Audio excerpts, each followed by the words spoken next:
महायुतीच्या काळात मुख्यमंत्री एकनाथ शिंदे, उपमुख्यमंत्री देवेंद्र फडणवीस, अजित पवार यांच्या नेतृत्वात महाराष्ट्राचा सर्वांगीण विकास होत आहे. लाडकी बहीण, शेतकरी, युवा समाजातील विविध वर्ग, समाज घटक यांना विकासाच्या मुख्य प्रवाहात आणून महाराष्ट्राची मजबूतीने वाटचाल सुरू आहे.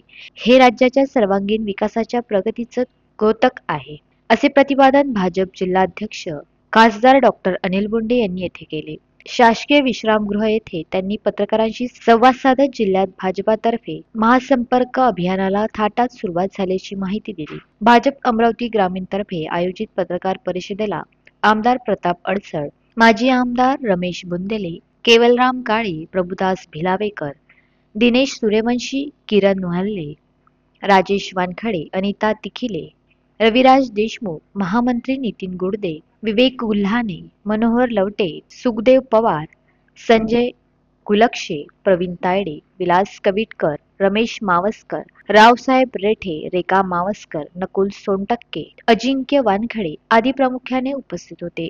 यावेळी माहिती देताना भाजप नेते अनिल बोंडे म्हणाले की आगामी विधानसभा निवडणुकीत न भूतो न भविष्यती यश गाठण्यासाठी भाजप सज्ज झालेली आहे. भाजपतर्फे जिल्ह्यात महासंपर्क अभियानाला सुरुवात करण्यात आली आहे.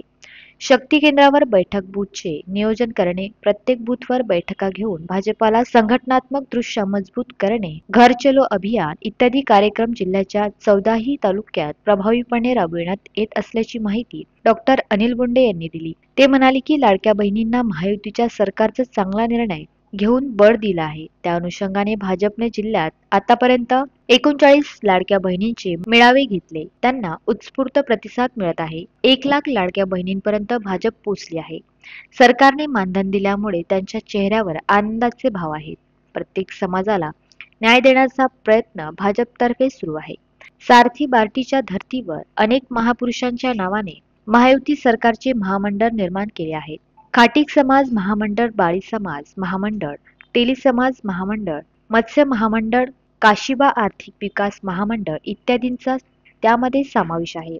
प्रत्येक समाजाला मुबलक रोजगार मिळावा, तरुण तरुणाईच्या कौशल्याला पाठबळ मिळावे यासाठी सर्व समाज घटकांचा विचार लक्षात घेऊन महायुती सरकारची वाटचाल सुरू आहे. निवडणूक जिंकण्यासाठी भाजपने महासभासद अभियानाला देखील सुरुवात केलेली आहे.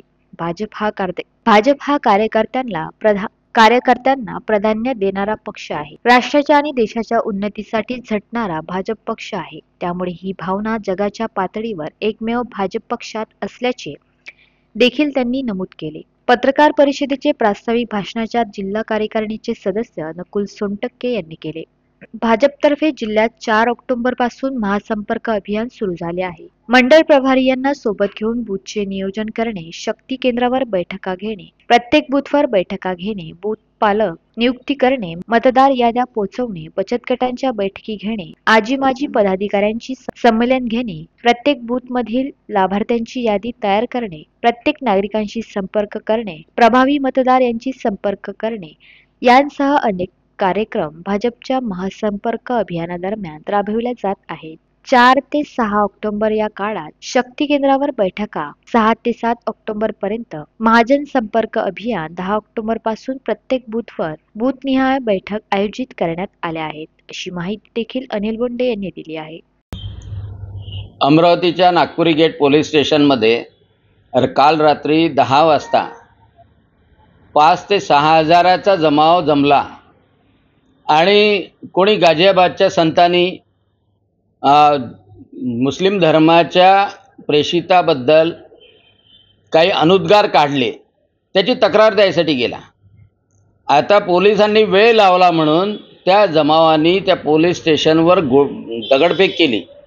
नुसती दगडफेक नाही तर तिथल्या गाड्यासुद्धा फोडल्या आणि अतिशय संतप्तपणे पोलीस स्टेशन जाळण्याचा प्रयत्न करणारा हा समाज, याच्यावर कारवाई झाली पाहिजे ना. म्हणजे काल पोलिसांनी अमरावतीमध्ये त्यांना घुसू दिलं नाही, त्याबद्दल चांगलं केलेलं आहे काम, परंतु त्यांच्यावर कारवाई थांबता कामा नये. आणि यामध्ये तिथले बुजुर्ग लोक सांगतात की बाहेरून आलेले मुस्लिम आहे. बाहेरून म्हणजे कुठून आले? बांगलादेशमधून आलेले मुस्लिम या अमरावतीमध्ये खूप मोठ्या प्रमाणात आहे. PFI सारखी बंदी असलेली संघटना कार्यरत आहे आणि म्हणून यांना हुडकून काढलं पाहिजे आणि यांचा देश निकाला केला पाहिजे, खदेडून काढलं पाहिजे. आणि जे कोणी असे संतप्त म्हणतात, असे जे दंगलखोर आहे, त्यांच्या मुसक्या बांधल्या पाहिजे. आणि ही संपूर्णतः नवरात्रामध्ये अमरावतीमध्ये अशांतता पसरवण्याची पूर्ण साजिश होती. दुर्दैव असं आहे की काँग्रेसचा कोणी नेता त्यांना समजवायला गेला नाही, शांत करायला गेला नाही. आणि अमरावती आज वणव्याच्या काठावर उभी आहे. आणि म्हणून पोलिसांनी कडक कारवाई करावी अशी मी गृहमंत्री आणि मुख्यमंत्र्यांनाही विनंती करतो. Bureau report, the sting operation news, Amravati. The sting operation news, सत्याचे दुसरे नाव, अन्यायावर लेखणीचा घाव.